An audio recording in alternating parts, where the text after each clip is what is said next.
আজকের আমরা 5 জন মিলে গিয়েছি, 6 জন মিলে, হ্যাঁ 5 জন মিলে গিয়েছিলাম ডেপুটেশন দিতে।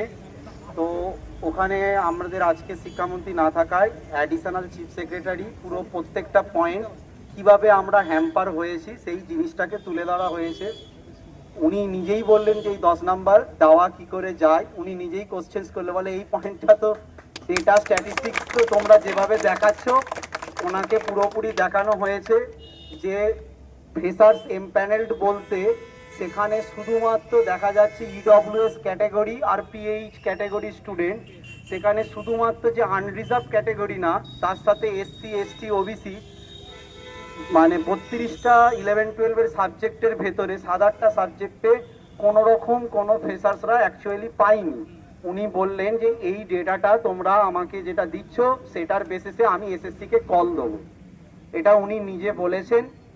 আর একটা যেটা পজিটিভ কথা, উনি এক্সপায়ারি অফ দ্য প্যানেলের ওই লিস্টটা ওনাকে বললাম, বলে এটা আসলে আমার তো সীমিত ক্ষমতা, কিন্তু তোমাদের এটা আছে, এটা কোর্ট থেকেই তোমাদেরকে পেতে হবে, তাও এসএসসি যাতে করে সেটা তোমরা এটা নিয়ে মানে শিক্ষামন্ত্রী পিএ বা এদের কাছে একবার এটাকে নিয়ে কথা বলো।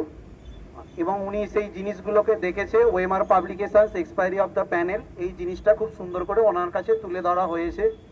আর একটা যেটা বাকি পয়েন্টগুলো নিয়ে উনি বললো এগুলো নিয়ে না, কিন্তু তোমাদের 10 মার্কসটা যেটা মেনলি এটা পুরোপুরি তোমাদের যা ডেটা সামনে এগুলো তোমরা কোথা থেকে, তখন ওনাকে দেখালাম যে এসএসসির যে ফাইনাল প্যানেল এখান থেকেই ডেটাটা বানানো হয়েছে। উনি ওটাকে দেখলেন, দেখে বললো এটা তোমাদের ভ্যালিড গ্রাউন্ড, তোমরা পরীক্ষা 70-এ দিয়েছো, কি করে 75 কাট অফ হবে এটা নিয়ে তোমাদের কোনো সন্দেহের অবকাশ নেই, এটা নিয়ে তোমরা চ্যালেঞ্জ করতেই পারবে।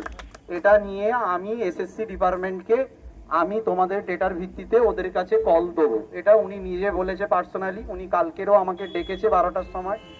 আর তারপরে আমরা শিক্ষামন্ত্রীর পিএর কাছে গিয়েছিলাম, আমরা যেহেতু 30 তারিখ এসে আমরা রিসিভ কপি করে নিয়ে গিয়েছিলাম, তার বেসিসে শিক্ষামন্ত্রীর পিএ কালকের 1:30টার সময়, এই 1:30 বলি 11:30টার সময় যদি কোনো কিছু ওনার দিল্লি থেকে কল না আসে বা নবান্নে কোনো স্পেশাল কোনো মিটিং যদি না হয়, উনি আমাদের কয়েকজনের সাথে মিটিং করবেন। এইটুকানি মোটামুটি আজকের দিনের আউটকাম তোমাদের বলতে পারি, এরপরে বাকিটা সুলতান দা বলুন। প্রথমত বলি, সহযোদ্ধাদের পরিশ্রম বৃথা যায়নি। আজকে দূর দূরান্ত নর্থ বেঙ্গল থেকে পাহাড় থেকে সমুদ্র পর্যন্ত ফ্রেশার্স বন্ধুরা যে ছুটে এসছে, আমরা যে আবার একত্রিত হতে পেরেছি, সেই পরিশ্রম সেই স্বপ্ন কিন্তু বৃথা হয়নি। আপনাদের বলি, আমাদের কিন্তু ঐক্যবদ্ধ থাকতে হবে। এর লড়াই দীর্ঘদিনের লড়াই, আমরা ঐক্যবদ্ধ থাকতে হবে। ভাবতে হবে যে আমাদের লড়াই হচ্ছে অসাংবিধানিক অবৈধ 10 নম্বরের বিরুদ্ধে লড়াই, একটা প্রজন্মকে রক্ষা করার লড়াই, একটা সমাজকে রক্ষা করার লড়াই, বাংলা শিক্ষা ব্যবস্থাকে বাঁচানোর লড়াই। তাই এই লড়াইয়ে আমরা পিছুপা হব না, শেষ দিন পর্যন্ত লড়াই করে যাব, এই ঐক্যবদ্ধ হতে হবে। আমি সব সময় প্রশাসন বন্ধুদের বলি, আমরা এক একটা শক্তি, এক একটা গ্রামের, এক একটা পাড়ার, এক একটা বাড়ির শক্তি আমরা।